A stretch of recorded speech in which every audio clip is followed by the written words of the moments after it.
Survival games are some of the coolest genres in gaming. At their core, the standard goal of surviving is tied to a number of bars, be it health, hunger, sanity, and what have you. With the few tools you have at your disposal and a large world to comb resources from. You would think that at some point the genre would hit a standstill in popularity, but they have only been getting more and more popular over the past decade. This is thanks to creative gameplay mechanics, unique settings, and cooperative play that can blur the lines between player versus player and player versus environment. Subnautica is just one of the many survival games out there, and on the 14th of May, its sequel, Subnautica Below Zero, will be available on Xbox Series and Xbox One consoles. Developed by Unknown Worlds Entertainment, a studio that I know of thanks to a very fun Half-Life mod, you will once again get to try and survive under the sea.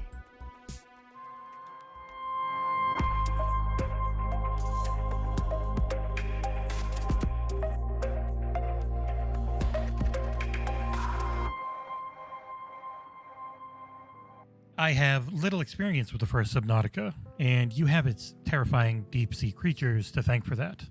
Below Zero is no different, offering new creatures, small and large, and most of them have no problem slapping you across the face. But armed with new courage, I jumped into the game ready to explore planet 4546b with Robin, our main protagonist, in search of what happened to her sister, Sam. The game's intro is explosive, as we descend onto planet 4546b by blending in with a meteor shower crashing into the planet. Once we land, our initial base descends into some of the shallower waters where we landed, and from there, we gain full control of Robin. The planet is a winter wonderland. No matter where you go, you will encounter the frigid wastes of what remained of the research teams that lived there.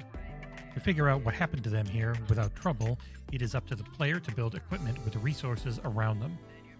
You can do this with a fabricator, any blueprints you have unlocked, and the resources needed. You start out with the simple stuff, but the more useful equipment will need to be found by exploring the other biomes and scanning broken pieces of machinery to build more blueprints. Resource gathering is as easy as breaking rocks or cutting vines, but some require specific tools for the job. In one case, I did run into an annoying moment where a resource I assumed I could easily gather with my knife in fact needed a special tool that was slightly cumbersome to use. Not the end of the world, but it did involve backtracking that I felt was unnecessary. I digress though. Crafting is relatively simple, and even though the game does not offer much in the way of tutorial, anyone with an hour's experience in Minecraft can figure out what to do fairly quickly. Robin's PDA will also bellow out tips every now and again, even if they are a bit obvious. And while you build all this fancy new tech, you might find that some of it is tedious to traverse the world to get to from where you started. This is where base building comes in, and just like the first Subnautica, you can get really creative with how useful your base is, how many you have of them, and they can be almost everywhere. But like the other tools, you will have to find the habitat builder, as it is called. As previously mentioned, Robin's health depends on quite a few meters. In the standard survival mode, health, hunger, osmolality, oxygen, and internal temperature are all integral to survival. It sounds like a lot, but overall they are not too difficult to manage. Your worst enemy in a game that is all about water is oxygen, and that can be upgraded as you spend more time hunting for resources, blueprints, and exploring the remnants of Altera's settlements. There are plenty of plants you will find above and below waters as well, which almost makes the whole survival aspect seem more of an annoyance if you are purely in pursuit of the game's story. That story is primarily told through cutscenes and PDA notes, which play as voice memos. Any creatures or structures you scan will also have bits and pieces of information about their habitat and behaviors as well. These descriptions are quite nice, although the interactions between former members of Planet 4546b can be a little hit and miss. It almost felt like a US sitcom of sorts, with the amount of awkwardness that flows between Sam, Fred, Emmanuel, and company. They do get the point across in their messages that something is wrong with this planet and they are doing things they should not be doing. But the cutscenes and interactions with the architects, who are the aliens of the game, were pretty great. Story told through memos scattered throughout a level are nothing new in gaming. Heck, they are the de facto way of filling in the player with exposition nowadays. How the memo is presented in a game's world, like the books in the Elder Scrolls game, though, really makes a difference in how the player consumes said exposition. In my time with Below Zero, something I really liked was finding these destroyed ships and bases. Rather than listening to dialogue that would slip my mind a moment later, the game's visual storytelling was much more interesting to me. And I found myself wishing it took advantage of that more, rather than shoving minute details into notepads. The interactions between the architects, for example, intrigued me a lot, and I pursued the story to get a greater understanding just because of their physical-ish presence in the game. Another thing with reading the memos in the game is that by default, it does not pause time when the PDA is open. Thankfully, the game does offer an option to change that in its accessibility menu. This also offers options to turn off the bright flashes from the lightning strikes you'll see in the game, scaling the overall size of the user interface, and highlighting interactable items.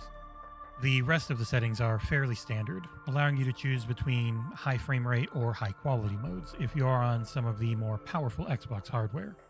Subtitles, field of view, control bindings, language, and a few more things. I personally preferred the high frame rate graphics setting, which has a game targeting 60 frames per second at the cost of visuals. It felt like it held up pretty well, but over time I did notice the game's frame rates deteriorate over long play sessions. Nothing a restart did not fix, but it is something to keep in mind.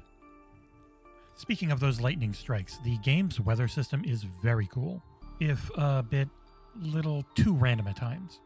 Hailstorms, large-scale thunderstorms, and snowstorms are hazards you will run into during your playtime.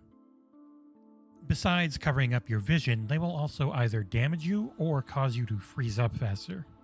They would be more of a threat if they did not constantly disappear, however. Despite that, they are great to look at. When it is dark out, you will be treated to pretty views of aurora and bright sunny skies during the day. Monsters and endemic life have high-resolution models and are aptly animated to the kind of being that they are. The visuals combined with the creepy sound of the deep sea do a great job of making you feel alone. Mostly alone, but alone nonetheless. In conclusion, Subnautica Below Zero is a very fun survival game. In my time, I had little happen in the way of bugs, and only some minor inconveniences during resource gathering. The story can sometimes feel at its odds and ends with the way it's presented versus the gameplay mechanics, and I admittedly had more fun building facilities and exploring the planet over finding out what happened to Robin's sister. For the story curious, hardcore maniac, or creatives, the game offers modes for everyone. I could not say if this is better than the first Subnautica, but it is certainly a strong game in its own right.